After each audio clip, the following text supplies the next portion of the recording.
Good morning. I hope everybody's been keeping well and comfortable and avoiding boredom. I wanted to just give you guys a kind of a countdown on what's going to happen for the next 3 weeks in our course. Um, this happens to be the only online course I'm teaching this semester. Most of the time, I've got 2 or 3.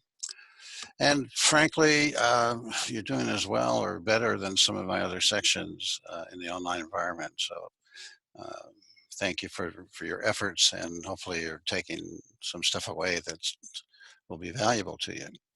So what I want to do is kind of go through what's left in the course and what we, so you're aware of it ahead of time. So we're going to go to the discussion board first.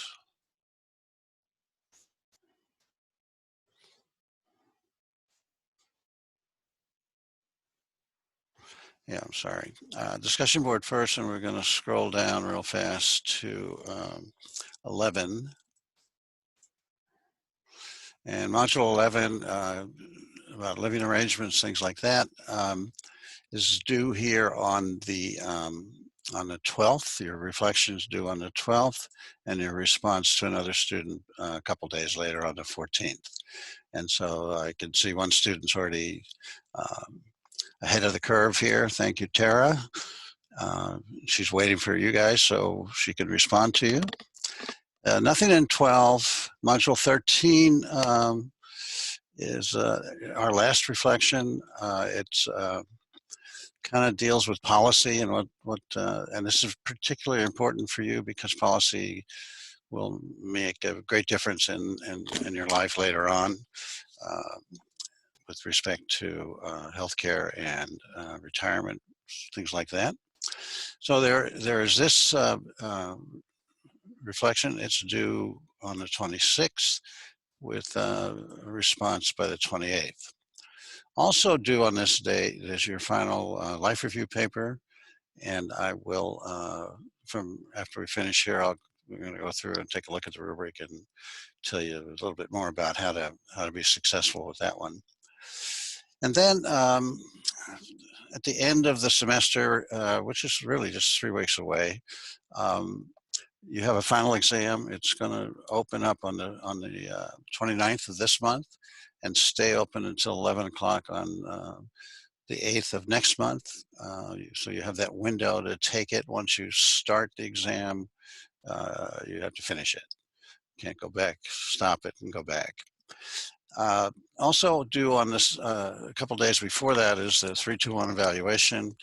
It is an evaluation that we use to create the content in the course. So 3 refers to the 3 big takeaways that you found, you discovered in this course while taking it. 2 refers to 2 things that you saw, you were exposed to, and want to know more about, because we cover a lot of ground here. So and don't dive too deeply into any of it. So if there's things that you want to know more about, we will amend the course. And 1 refers to anything in the course that you might have found that wasn't particularly relevant. And most of the time people don't find too much, but if you do, that's fine. And you can be completely honest with us. We need that information so we can adjust the course for the next semester based on what the students feel like are important to them. And if you do the assignment, you'll automatically get full points. So it's kind of one of those softballs out there. That's kind of it. I moved the quiz up 4 days. So you could get your grades quicker and not have to work over on the weekend.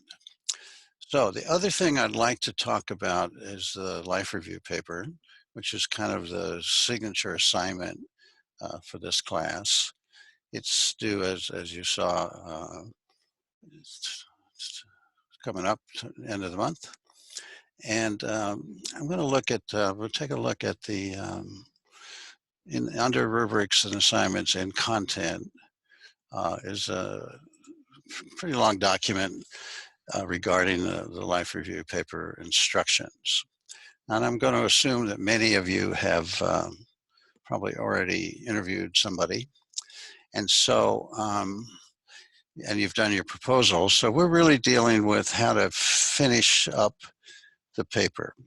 And I'm going to say that this paper should be somewhere in the neighborhood of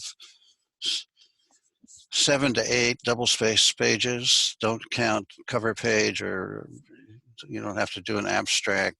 And most likely you won't have any references, because this is an interview with an individual private person, unless they're really famous, and you may want to quote some things that you find on them, but most of the time we don't have that.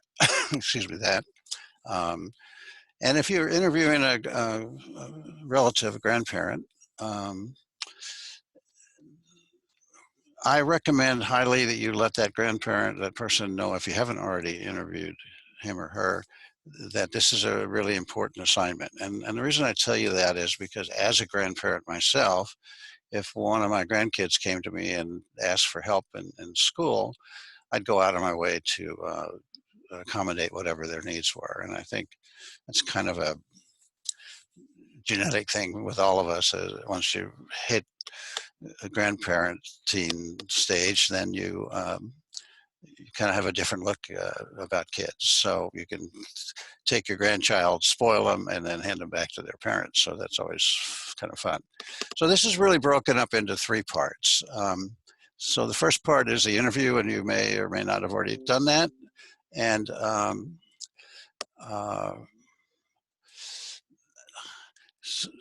so about half the paper, 3 or 4 pages, should kind of do reflect the questions and the answers you received from the person you interviewed. Not more than that. Just pick out, and you may have more information than 3 or 4 pages, but I'm going to recommend to you that you pull out the most important parts. There's a lot of things that are interesting, but may not be relevant to how the impact it was, whatever it was, on their life. And so that's the first part. So you're really taking a snapshot of this person in their long life, just an hour of their total life, which is not very much. And then the second piece is the application of theory, and we use the biopsychosocial model here. And basically the bio refers to physically how they're doing, what they have, diseases, or they have infirmities or other issues with their health. The psycho refers to their psychological health, how they're feeling about, being 80 years old or 65 or whatever it is, and how they feel about life in general.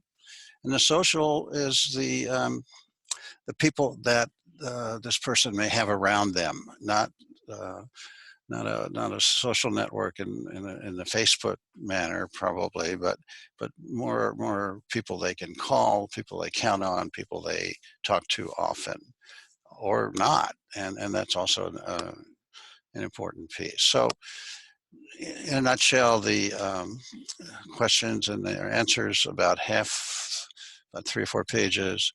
The theory, 1.5 to 2 pages, something like that. And then finally, the reflection is the last part of this. And what I'd like you to do in this piece is kind of tell me what you learned from this assignment. 1.5, 2 pages again.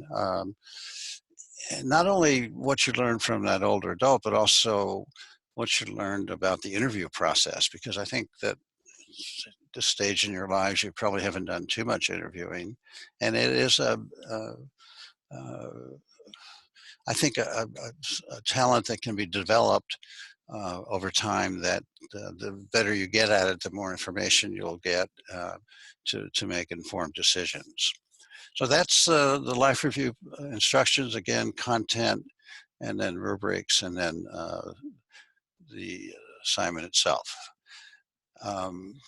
And that's really all I had. I wanted to make sure everybody was doing well. And I certainly appreciate your efforts in this class. And maybe we'll cross paths down the road. Take care.